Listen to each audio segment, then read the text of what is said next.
Welcome to my YouTube channel. My guest on Facing the Canon is Maurice Vitty, a sailor who rescues people.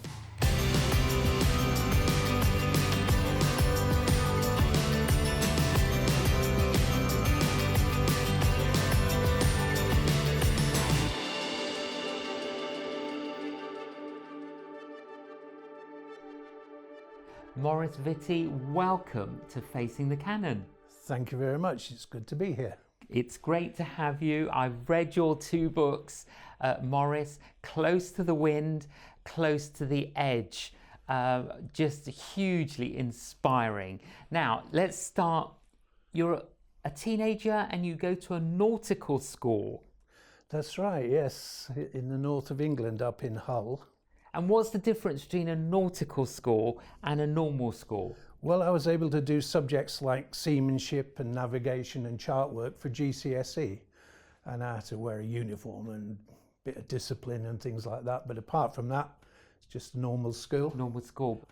Now, there's a fascinating story, Maurice, that after your GCSEs, so that would have been 16, you were hoping to go on a particular boat, and that was dependent on your GCSE results, but there was a glitch, you getting the results, so you never got on that boat. No. Tell us what happened.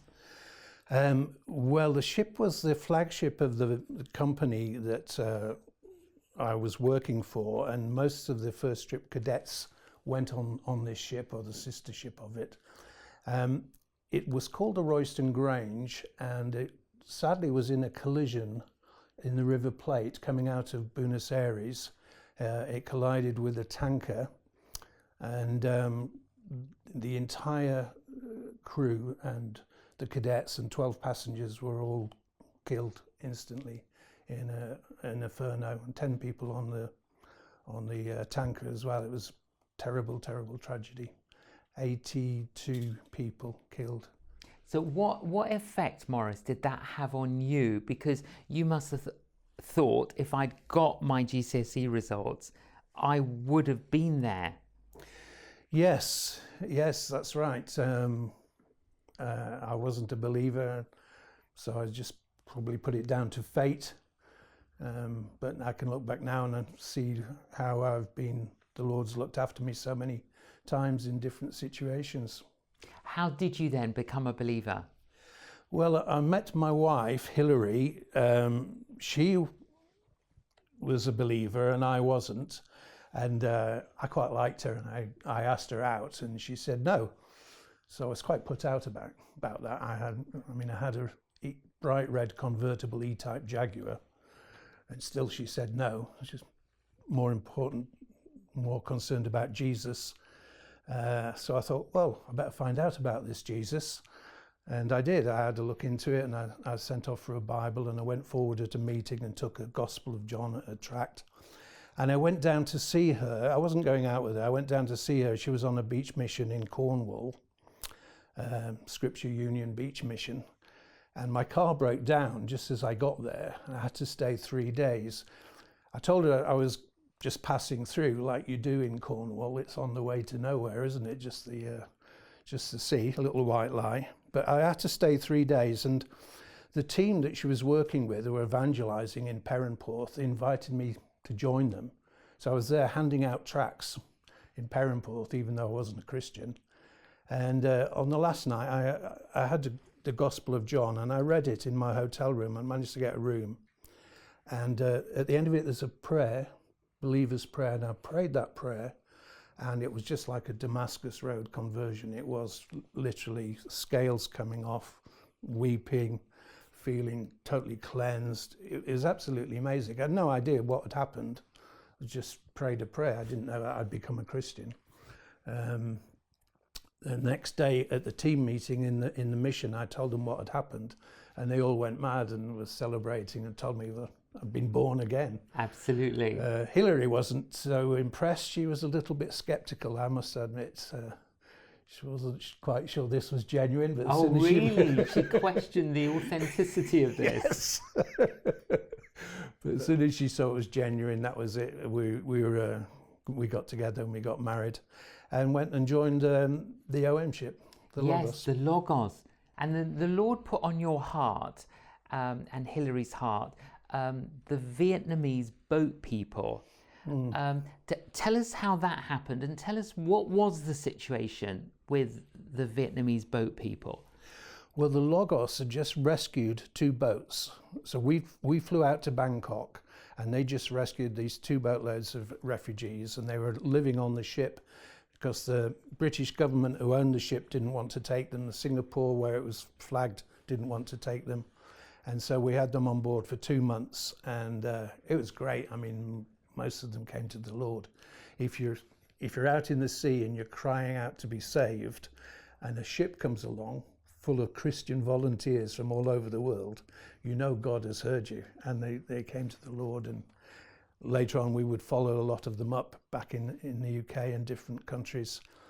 But I was very touched by their stories, the plight, being attacked by what was called pirates, very vulnerable, and many of them had died on the sea. And I was praying about it on the quayside as these refugees left, and I just cried out to the Lord. I really felt the Lord's compassion for them, and I cried out, and the Lord spoke to me, not in an audible voice. I don't get nothing like that, but I knew the Lord was telling me that the compassion I felt was the compassion that He felt, and I wanted to get a ship, and He said, I want you to have a ship.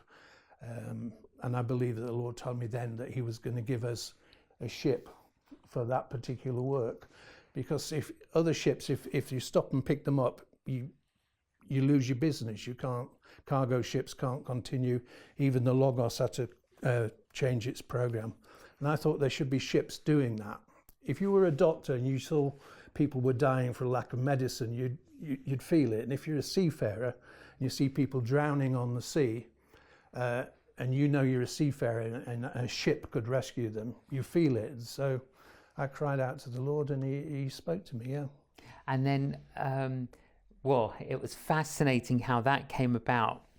I mean, you and your wife felt led to sell your house in order to buy a boat. Was that challenging, or was that liberating to do because you felt the Lord wanted you to do it? Well, the house was in southeast London, and it was a 7-bedroom house that we'd bought initially with somebody else, but now we owned it completely. And it'd been used as a community to reach out to Vietnamese that had settled in southeast London, in Thamesmead and Deptford and places. It's called the Tin Lan, which is good news in Vietnamese community. But that phase of the work had come to an end, and we didn't really need the house anymore. And we didn't know how we would be able to look after it and everything if we had a ship. So we thought, well, we'll sell the house and put it towards the ship. It wasn't enough to buy a ship outright. The Lord provided so many gifts from all over the world, really. But that was the thing, catalyst that started it off, yeah. Yes, and it all came. And one of your favourite quotes, I gather, is from Hudson Taylor. Yeah, if the Lord's work done in God's way, you should not lack God's provision, yeah. And that's been a testimony of yours. Yes, right through. In fact, later on when we decided the ministry had come to an end, it was the same principle that guided us, yeah. So you went and got a ship from Holland. Yep. Did it up, and then you sailed to Malta because that's where you were going to refuel in order to go to the China seas. Yep. And what happened?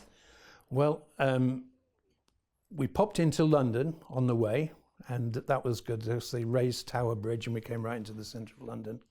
And all our friends saw us off and prayed for us. We had a terrible journey down to Malta. It was really rough. The sea was really rough. I don't get seasick, but my crew, most of them did. And it was a horrible journey.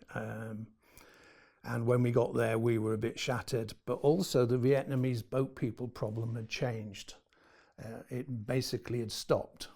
And so we were in Malta with a ship that we'd been praying for and believing for, seeing so many answers to prayer to bring it together.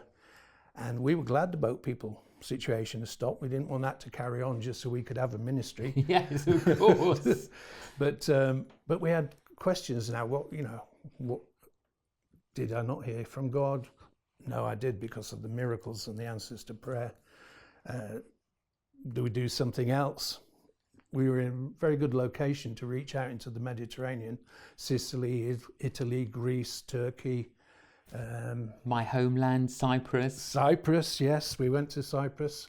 So that's what we decided to do: take teams on board and reach out, and do missions and evangelism around the Med. So you could say the Lord prompted you to sell your house, to buy the boat, to get the support for a particular cause that you thought, but actually, as Romans 8:28 says, all things work together for good. God used it in a different way, and you were based in Malta for 10 years? Yes, yeah, 9 actually. 9. So what kind of ministry did you engage in during those 9 years? Well, in the summer months, we would go out to different places. We'd get teams coming out from all over the world through our various contacts. I'd been to Bible school in America, a lot of friends out there. And we went to Sicily and Italy and Greece and Cyprus and Albania. That's an interesting story. And Turkey. We went to Turkey. And then in the winter, we would work with the churches in Malta. Sometimes we didn't always go back to Malta. Sometimes we stayed out. But we'd do things in Malta, like introduce March for Jesus, which was great. Apparently it's happening this soon again in America. Still continues. A ship is a great place because it's neutral and people can come on board. You can have leaders meetings.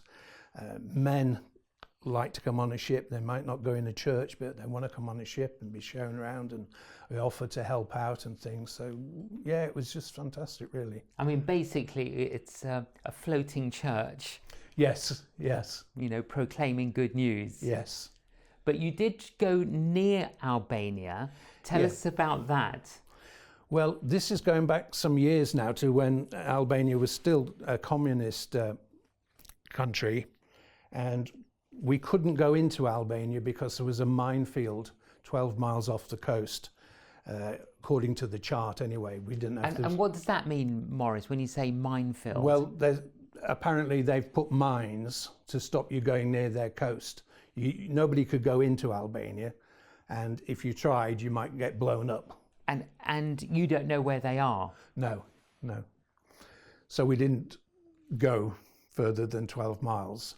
But what we did do is we decided to send the gospel in by balloon, which sounds a bit wacky, but we got all these tracts in Albanian, and we attached them, put them in a plastic container, plastic seal, Transworld radio frequency on board on them, fill these balloons up with helium. We had to have massive big gas bottles that we bought in Malta, and filled up thousands of these things and sent the word of God into Albania by balloon, basically. So you basically just found the way. Yes. You couldn't access the actual land, so you thought, well, let's just send them.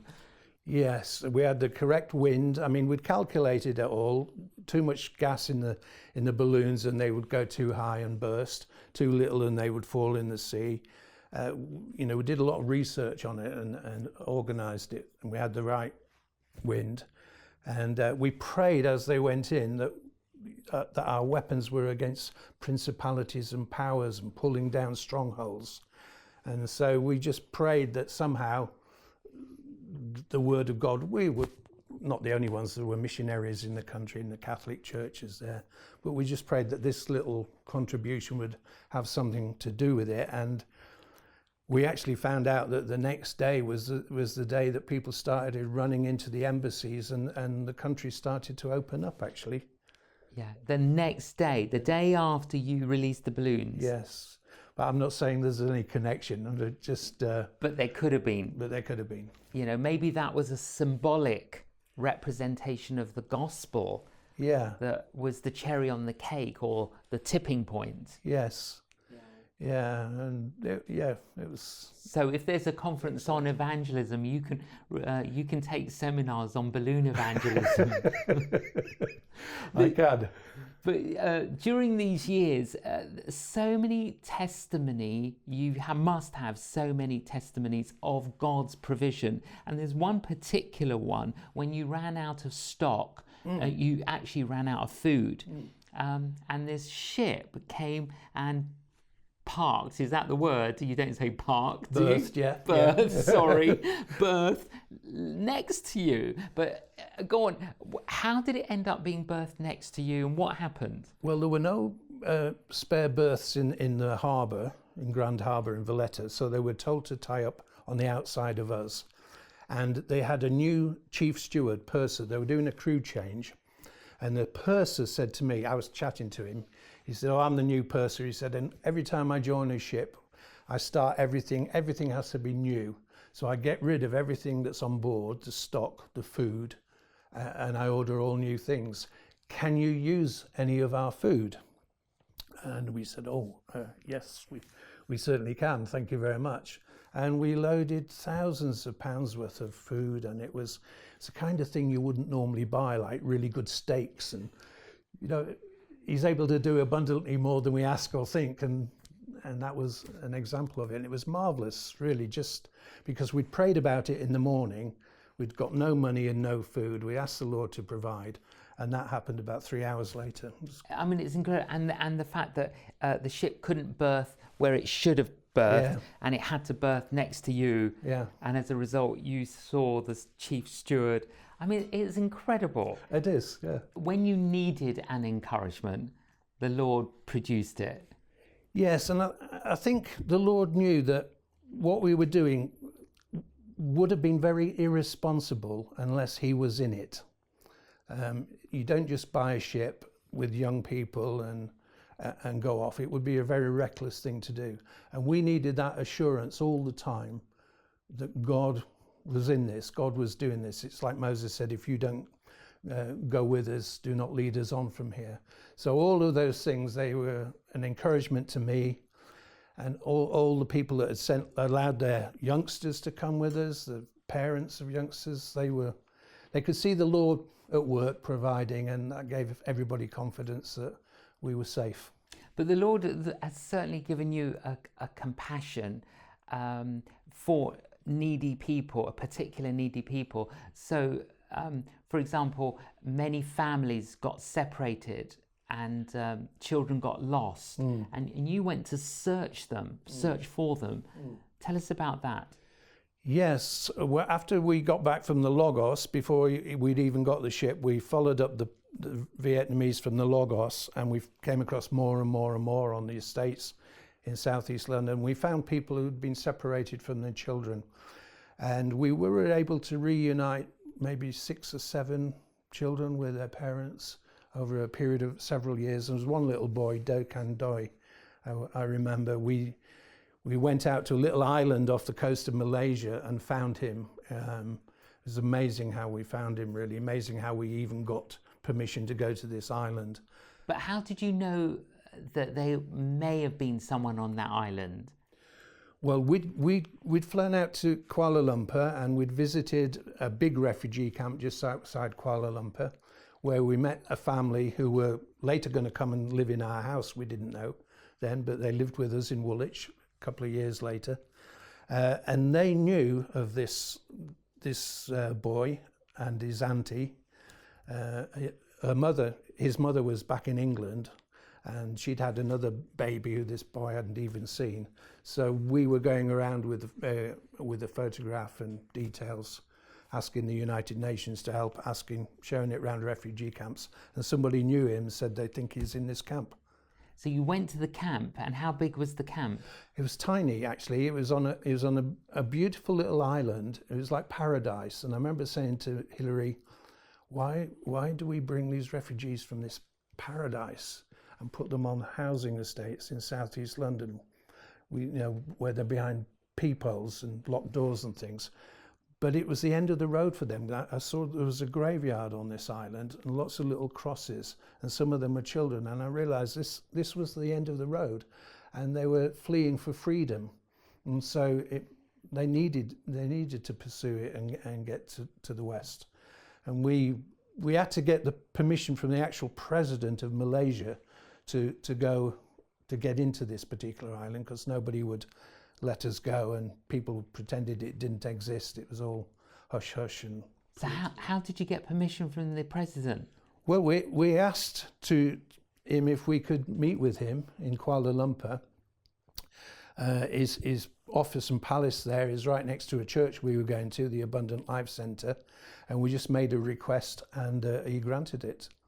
And we went and said, if you let us do this, when we get back to England, we will write articles about how the world is turning its back, and countries like you, Malaysia, are stuck with all these refugees, and other countries should be taking them from you. And so he was pleased with that, and that's exactly what we did. It wasn't a lie. We did do that, and we've been doing it ever since. So when you found the little boy and you explained to him, you knew where his mother was. What happened? Oh, it was just absolutely amazing. And when he eventually flew into England, I was at Heathrow with his mother and his little brother that he hadn't even met to greet him. And yeah, it was just wonderful. Moments like that are what it's all about, because sometimes you feel like you're not getting anywhere and labour's in vain, but then things like that happen, and it's wonderful. Absolutely.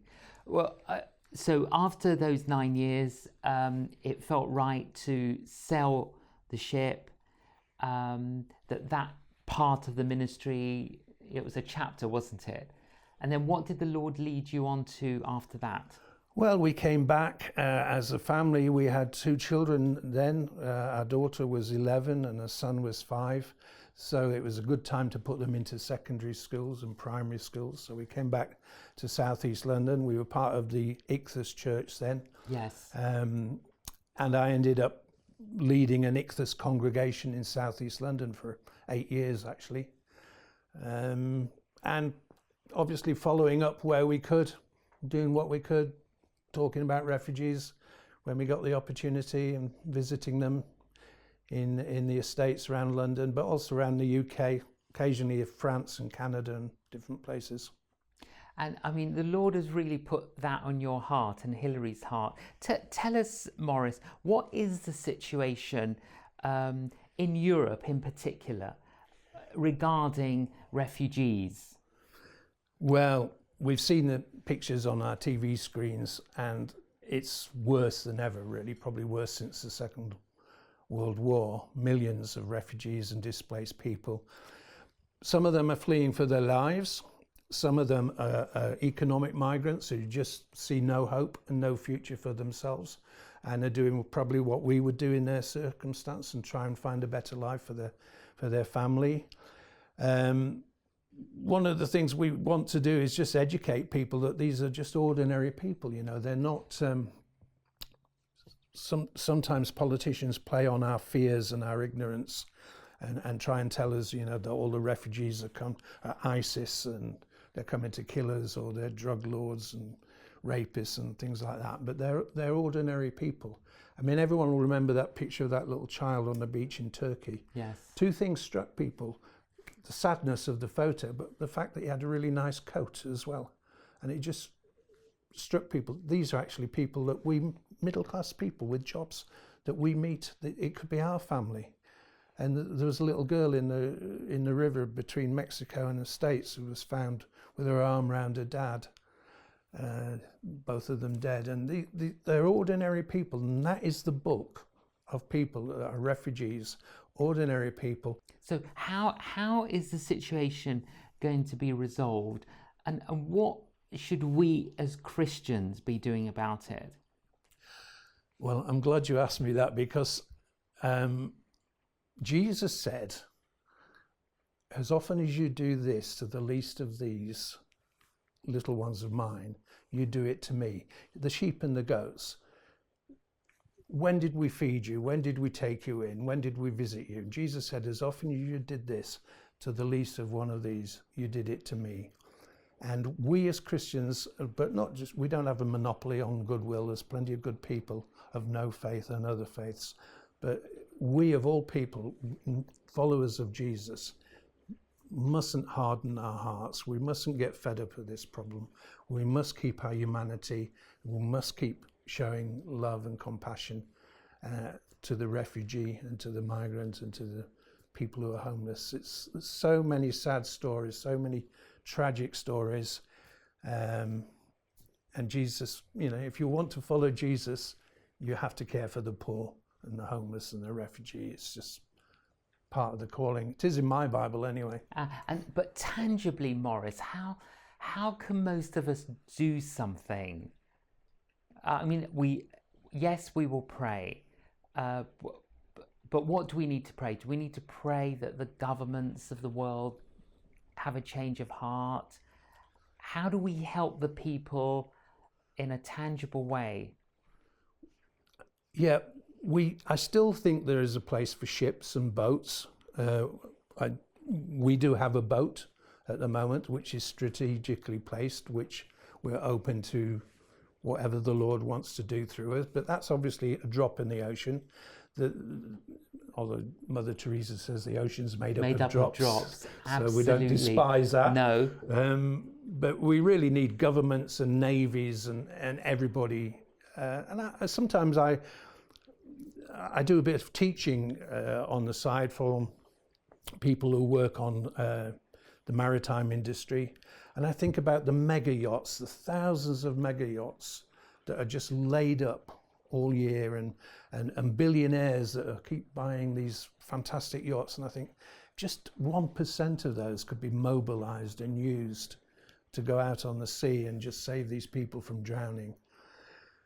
But that's the sea, and not a lot of people can relate to that. But there's charities you can support, there's ways of volunteering, lots of things. Honestly, Maurice, you and Hilary, your wife Hilary, are angels. It's wonderful that you heard God's call and you stepped out in faith, and the Lord has provided. And it's just, I was deeply moved by many of your stories, but in particular that story of you finding that lost boy. Maurice Vitty, thank you for joining us on Facing the Canon.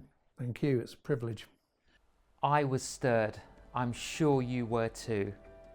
How wonderful to hear how the Lord has led Maurice and his wife Hilary. It was so inspiring, and it certainly gave me a faith lift. Let's pray for all those people in the world who don't yet have a home, and the Lord will guide his church to know what we all should do to help them. Thank you for joining Facing the Canon. Please join us again.